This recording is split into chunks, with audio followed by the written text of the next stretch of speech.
দুর্গাপূজার দশমীতে ঠাকুরকে সিঁদুর পরিয়ে তারপর আমরা বেরিয়ে পড়েছিলাম ঘুরতে। তো আমরা ৪ জন মিলে আর কি বেরিয়েছিলাম।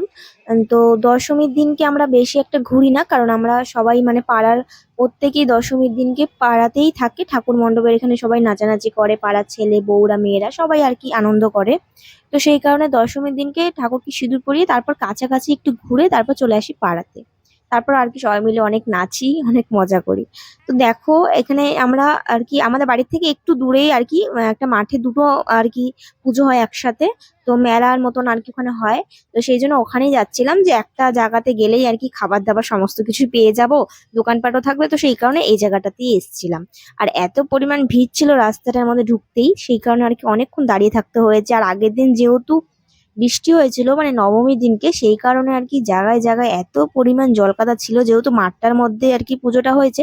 তো মাঠের জায়গায় জায়গায় আর কি জলকাদা জমেছিল। তো সেই কারণে একটু প্রবলেম হচ্ছিল গাড়ি নিয়ে। আর তাছাড়া মানে প্রত্যেকের ঘুরতেও একটু সমস্যা হচ্ছিল, জায়গায় জায়গায় জলকাদা জমেছিল। বাট আমরা অনেক মজা করেছি। তো যাই হোক, এখন আমরা হচ্ছে যাচ্ছি ঠাকুরের প্যান্ডেলের ভেতরে।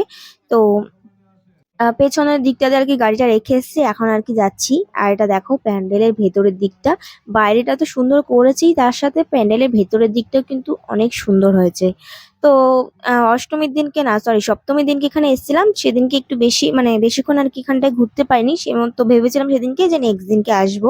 তো যাই হোক, দশমীর দিনকে আবার আসা হলো এখানে। তো তারপর এখানে সবাই মিলে আমরা কয়েকটা ছবি টবি তুলছিলাম, আকাশের বউ এসেছিল। তো আমরা ৪ জনা মিলেই আর কি এসেছিলাম ঘুরতে। আর আগের বছরও এখানে এসেছিলাম দশমীর দিনকে। তো তারপর আর কি পাড়াতে গিয়ে আর কি মজা করি আমরা সবাই মিলে, সেটা তোমাদের সাথে নেক্সট ভিডিওতে শেয়ার করব।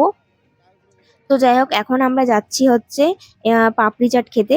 আর এখানে দেখো কি পরিমাণ জলকাদা। তো যাই হোক, আমার না এই ট্রেন গুলোতে চড়তে ভীষণ ইচ্ছে করে, কিন্তু এটা বাচ্চাদের জন্য।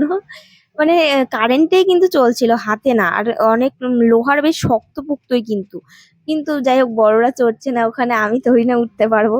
তো যাই হোক, তারপরে দেখো চলে এসেছি আমরা পাপড়ি চাটের দোকানে। আর আমাদের দুজনেই দেখো সিঁদুর মেখে পুরো ভূত হয়ে আছে। আমার থেকে তো বর্ষার গালে আরো বেশি সিঁদুর লেগে আছে, কারণ আমি যেহেতু ঘুরতে বেরোবো তাই বলেছিলাম আগে থেকে সবাইকে একটু কম কম মাখাতে। তো যাই হোক, তারপরে আমরা বসে পড়েছি পাপড়ি চাট খাওয়ার জন্য। আর এখানে আমাকে আগে দিয়েছে, বাট আগে তো আগে আগে খেলে তো চলবে না, সবাইকে দেবে তারপরে একসাথে খেতে হবে। তো যাই হোক, এখান থেকে পাপড়ি চাট খেয়ে তারপর বেরিয়ে পড়েছিলাম বাড়িতে যাওয়ার উদ্দেশ্যে। আর যেতে যেতে আর কি আরেকটা পুজো প্যান্ডেল পড়েছিল। আর এখানে তো পাড়ার মেয়ে বউরা মিলে সেই নাচ করছে, এই জন্যই দেখো চারিপাশে এত ভিড়, সবাই আর কি নাচ দেখছে, দেখো কি লেভেলের নাচ করছে সবাই। তো এখন আমরা যাচ্ছি পাড়ার দিকে, আর পাড়াতে গিয়ে আমরাও সেই নাচ দেবো।